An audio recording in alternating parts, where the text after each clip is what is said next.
Hello, I'm Dinus the Mirror. About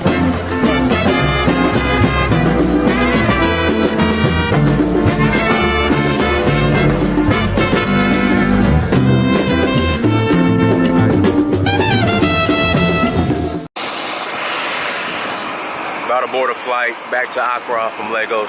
I'm gonna miss Lagos, but I'll be back in March. Looking forward to it.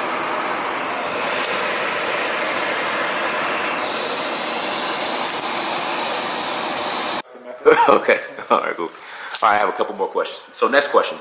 Do you think the African ego values tribalism over Pan-Africanism?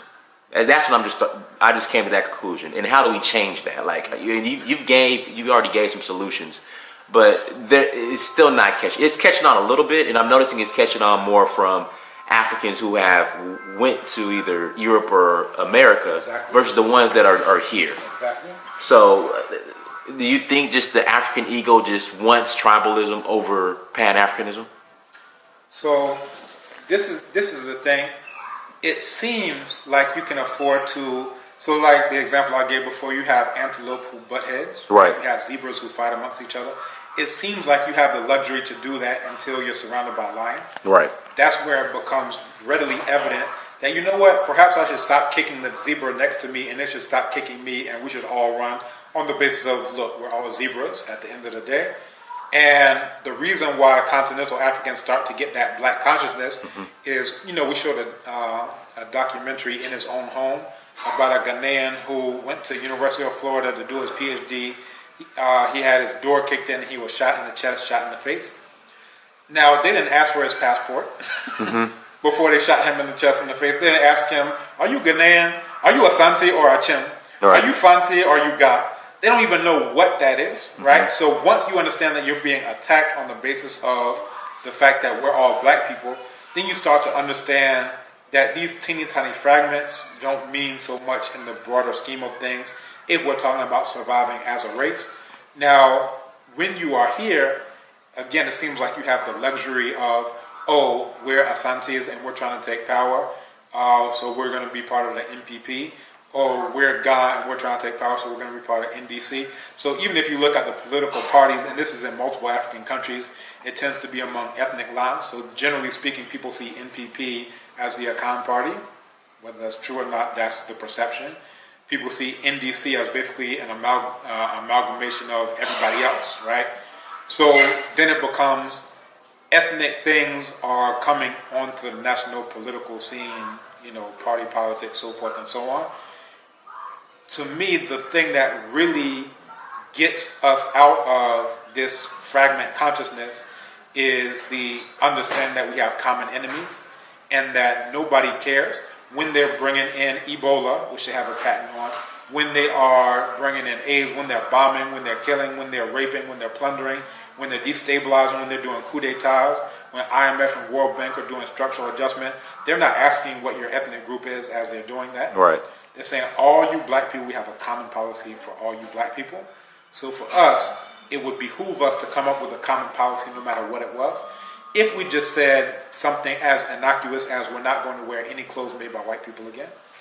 Very innocuous, but what that does is it stems the tide of billions and billions and billions of dollars, euros, pounds that goes out so that we can look like a white man. Right? Now, don't you think we could do something here in Africa with billions and billions and billions? Absolutely. Absolutely. It makes sense. So it doesn't even matter what let me not say, it does matter, but if you come up with any policy to say, we're all black people and this is what our policy is with regard to our pale white Eurasian enemy, it changes the course of everything from that day forward. If we look at all the white liquor that, you know, people buy here. So before you go to the Ahimfie, that's the palace, you have to bring 2 bottles of schnapps out of Holland. Yeah. So you go to Holland. Can I stop you right there? I asked, we were doing libations or a ritual back when I was in Yoruba land. Right. And I asked this specific question. The alcohol that we're using for these rituals, are these coming from black-owned companies? And they said some of it was, some of it wasn't. But I asked that the question, like, why are we using white-owned companies' alcohol to do African Interact with your own ancestors? You can't talk to your ancestors unless you make a pit stop in Holland somewhere. Now you can talk to your ancestors. Good boy. It's like, how insane is this? Right. So now, if we look at that situation, let's just, and this is something that seems very innocuous. This isn't, World War III. It's just like, we're not going to buy any white liquor. So every single time you go to the palace, you're supposed to bring 2 bottles of schnapps. We're from that. So if we... And I said, can we use palm wine? So I just went to a ritual. I brought 2 bottles of palm wine. I brought an explanation with it. Right. I said, oh yeah, it makes sense, because people aren't thinking about Right. like, this is tradition. But you have to think, how long could this have possibly been tradition? That means we had to have broken whatever we were doing, that tradition, what we were doing before they even came. Right? So think about the billions and billions and billions that we've sent to Holland. Holland is using that to build skyscrapers. Holland is, or Netherlands, whatever you call this thing, they're using this to pave their roads. They're using this to supply electricity. They're using this for social welfare, whatever they're using it for. I'm like, don't you think we could do something with those billions and billions and billions that we sent? So this goes back to what Nana Amos Wilson talks about, created tastes and desires. So all of those examples I just gave you, the only thing that prevents us from acting on that proposal is the taste and the desire from this. Now, the oldest book in the history of the world, Instruction of Ptah-Hotep, it says, he who listens to his belly belongs to the enemy. I'll come again.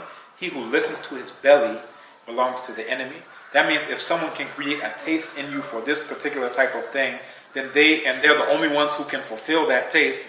Guess what? You belong to them, because you have to go to them to fulfill that taste. I'll go ahead.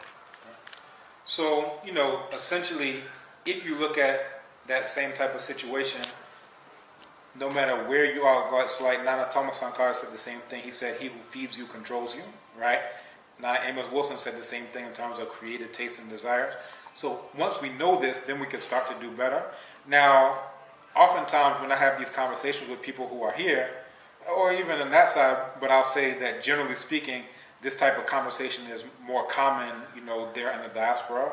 But those who are here, once you start to say these things, they're like, yeah, that makes sense. Matter of fact, I said to an elder at Mampo, and he was like, I'm never buying this white liquor again. It has to start somewhere. It's going to start from here. Now, imagine if, I was just sitting over in Whiteville, so-called America, and saying, oh, the people on the continent, they don't get it. Meanwhile, I'm just sitting over there aiding and abetting the enemy, financing my oppressor, and as long as they give me a Walmart and internet, I'm cool. That's the hush money. So I'll keep financing you while you bomb African people from throughout the world, while you enslave us to the prisons, so forth and so on. So, in my view, Africans from the diaspora who have sense, not anyone who calls themselves American or any fragment, if you consider yourself to be an American, then you need to be in America doing what Americans do. If you consider yourself to be an African, which equals a black person, if you're not black, you're not African. If you're not African, you're not black, period. So if you consider yourself, then all right, that's fine, do your thing. But for those who understand that we're black, when we're here and we're raising levels of consciousness, like an example with the Gandhi statue, so people had no idea about what Gandhi did against black people, much less what he said about black people. Like at the King Museum off of Auburn Avenue, he has a big... Very well. Okay. That's one of the next ones on the list. Okay. So yeah, if you have people who know better and are here, as soon as we bring up this idea and share the information, that's where people are willing to rally around it. That's where you get thousands of people who are signing the thing. And then some people, like the comments I've seen are like, see, this is why we need Africans from the diaspora to tell us what these white folks are doing and what they're all about. So I'm getting these comments all the time. But you got to be in it to win it. If I'm over there and just complaining like, oh, the continental Africans don't got it together, then the thing is going to be standing right there, and there's going to be no debate around it. There's going to be no fight around it, right? And it goes with everything. So they have this thing about, French should be mandatory in all schools. So you have people who may not see any problem with that. I see a problem with it, so I speak about it, and now other people are like, oh, wow, that makes a lot of sense. Yeah, the way you laid out that argumentation. Why? Because I know that these pale white Eurasians are our enemies and have been our enemies for at least 5,000 years of recorded history. So once I know that, then I can say, white pale Eurasian enemy language being mandatory, let's do something about that. So because that's the perspective that I have, now I can share that, and now other people are like, yeah, that makes sense. And I really think that that's what has to go on. So continental Africans who go there, that's where they start to, generally speaking, get some level of Pan-African black consciousness. When they're here, they think that, okay, I can afford to say I'm this fragment and you're that fragment, let's fight. That don't work over there because nobody cares what your fragment is. If you're black, you get the same treatment as all the other black people. Same thing in India. We were talking about this too, in relation to the statue. So you got the Ministry of Foreign Affairs who are like, oh, it's such a travesty. We have to put 24/7 security on the statue, blah, blah, blah. We have to protect the statue. Meanwhile, black people are being killed. In India. In India right now. Right. Continental African people are being killed right now as me and you are talking in India. Why? Because they get the same treatment as the black people who are already there, the Dalits, the CDs, and so forth and so on. I looked at a documentary a couple of days ago about the CD community talking about how they get all this racism. When are you going back to Africa? We've been here 400 years. What are you talking about?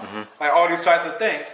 So when continental Africans, I give the story of Masonda Ketanda Olivier, a Congolese who was beaten to death in broad daylight over a rickshaw in India. Why?